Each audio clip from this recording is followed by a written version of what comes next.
free TN temples, free Tamil Nadu temples. You may have heard of this hashtag going around in social media these days. But we all have these questions that what is this movement really about? Why only free Tamil Nadu temples? What about the rest of India? And are temples not already free? Are they under some kind of a captivation? And why is this movement so important? There are so many other important issues in our country. Should non Tamil people care for it? Or should non Indian people or non Hindu people even care for it? How does it matter? And trust me, the answers will really surprise you. But for that, I want your absolute attention in this video because I have tried to put in all these details in a very short span of time. Just a quick disclaimer, I would use the word India and Bharat interchangeably in this video, and all the views expressed in this are mine and mine alone. Bharat has traditionally been referred to as the land of temples. Such had been the role of temples in this land that the land itself became synonymous with the mention of temples. There were temples of all kinds if you want to learn martial arts, art, music, classical things, occult practices, yoga, meditation, or if you want to practice your devotion towards your deity. There were temples for all those purposes. But above all, these temples were not simply places where someone would lead a prayer for you, but active energy centers where you can go and charge yourself up. The culture which Bharat had, which evolved around the temples, had a very crucial role for the rest of the world also. It had produced innumerable of enlightened beings, masters and instructors all around the world.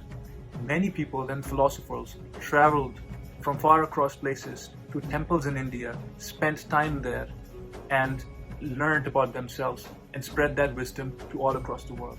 Therefore, these temples and their importance is not just restricted to one region or community, but is global in nature. In fact, the rise in human consciousness that has been happening and is continuing to happen is also credited in a big manner to this culture, of which the temple has been an integral part of. Therefore, the importance of these temples, which have been present in Bharat, is global. Even if you are not Hindu, you have still benefited from it in one way or another, because people who've been into your regions and have learned from these temples, not just in knowledge, but also within themselves, on their energy level, you have benefited from it. To put it to you more technically, imagine ancient Bharat with all its four corners, east, west, north, and south. Every corner has had energized deities in active, throbbing temples. And all the land in between them would benefit from it. These structures were very intricately and deliberately designed like this, that people who would live in between the sphere of these centers would benefit from it, and naturally, even in their day-to-day activities, be able to raise their consciousness and their awareness to higher levels. But because of events that had happened around the world, we know what has happened to the east and west frontiers. They have been receding further and further. From the far across Afghanistan, the Abrahamic faiths took over, and we know how much this culture, which is called the Sanatan culture, has receded. And from the other side, from Cambodia, we know how much it has receded and now is further receding. And from the top, we know around Kashmir, which was a very powerful center for these temples and this culture, how much the receding has happened. South, where Tamil Nadu is, has been a very important part because this has been relatively safer than other places. But the forces which want to end this culture have found their own ways to disrupt this place. And one of their ways is that their control of the temples, or the government control of the temples.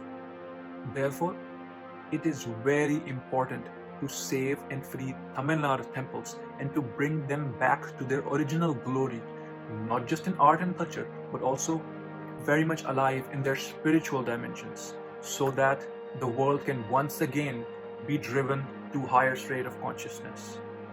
Now, a brief history about how these temples got captivated. Many of you would shamefully not even know that India was not always ruled by the British government.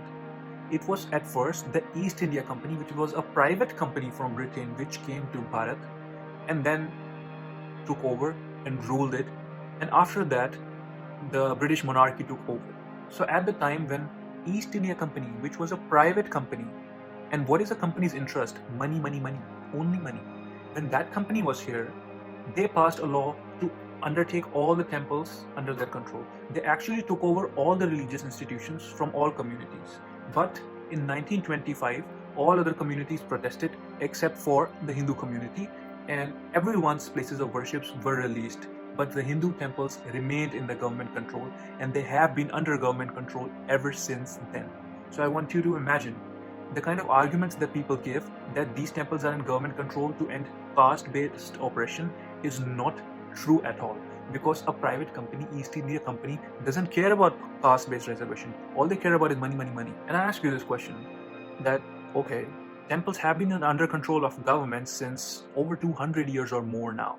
Has the caste-based discrimination really ended? The only way to end the caste-based discrimination, by the way, is to bring back the old glorious culture, which was about raising consciousness. And that is only possible if we free these powerfully consecrated spaces. But can these spaces not continue to be alive, even under government control? Well, the reality is not very positive. Temples in Tamil Nadu, which are actually brilliant and marvelous pieces of architecture also, their condition today is really bad. If you see, these were made out of granite stones, which is a fantastic thing to do at that time.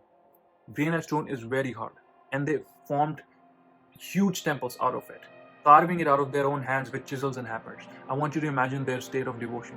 And still, even after the independence of India, every party, I'm saying every party, has contributed equally into either taking more control of these temples or either not doing anything about it. Both of these are at fault. At many places of India, these temples are under control, but Tamil Nadu right now is in focus because of elections which are there in Tamil Nadu. Not every state has its temples under government control, but many of the southern states and significant temples are under government control, which is a cause of concern. When I say significance, it's not just about revenue. These were alive and consecrated temples. That's why I call them significant.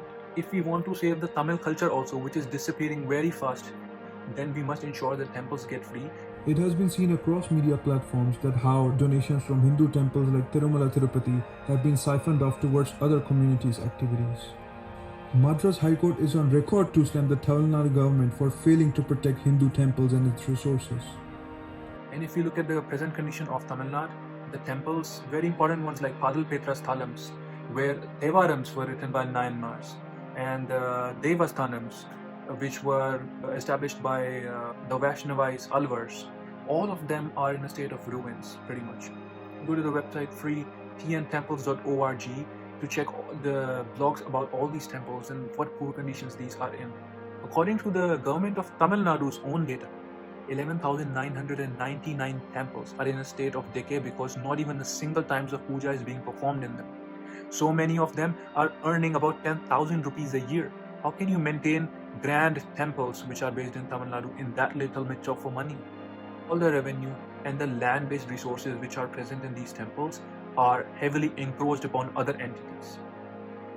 The report from Tamil Nadu government's one of their departments, which has been submitted to the Madras High Court, clearly states that about 500 rupees of revenue from each of these temples is coming from each month's rent. Can you imagine? Huge temples, many of them which are in city, on an average are only giving 500-600 rupees month rent. Even a small shop in some smallest town in some remotest place of India will give more rent per month. What this clearly shows is that very poorly are these temples managed. Their potential is not even being utilized resources and money-wise, economic-wise, forget about spirituality-wise. Spirituality-wise, these are in ruins. All these deities, because of the original practices which were kept up, have absolutely been lost. And we still have time, though, to still revive that old culture. And therefore, this movement of free TN temples. Many people have contributed to these movements which are going about freeing Indian and Hindu temples from the government control. But recently, Sadhguru Jaggi Vasudev from Isha Foundation has voiced his support in freeing Tamil Nadu temples.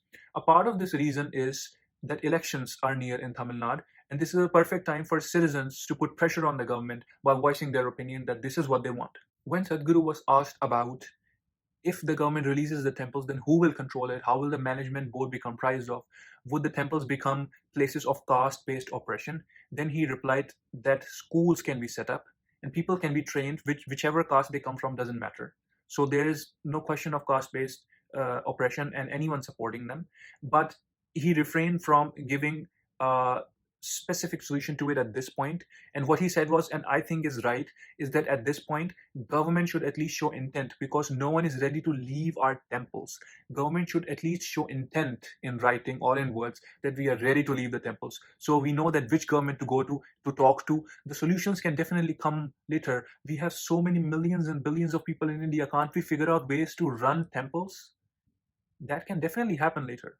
But the governments right now, they need to show intentions. All the political parties need to have pressure put on them to free our temples absolutely. Please, we all must understand that all Hindu temples must be free. But the first step is to free Tamil Nadu temples, as because the significance of Tamil Nadu I've already explained in this video, and we can actually achieve it in Tamil Nadu with now Sadhguru, who is a big figure, his support in this direction. Which is why I, who is a North Indian, is wearing my tilak today like this, just to signify the unity that we all need. All of us need to stay united in this together. And even if you disagree with Sadhguru on many points, on this matter, you must support this movement. And even if you don't believe in all these things about consciousness and temples being important power centers, still, at least for the sake of equality, you should support this movement. Because Gurudwaras, churches, mosques, and all other places of worships are not under government control. They are available for the devotees to manage by themselves, but only Hindu temples are under government controls. So to support this movement, what can you do? If you are outside of India, then you can flood the social media platforms with the hashtag FreeTNTemples. Use Twitter, Facebook, Instagram, everything.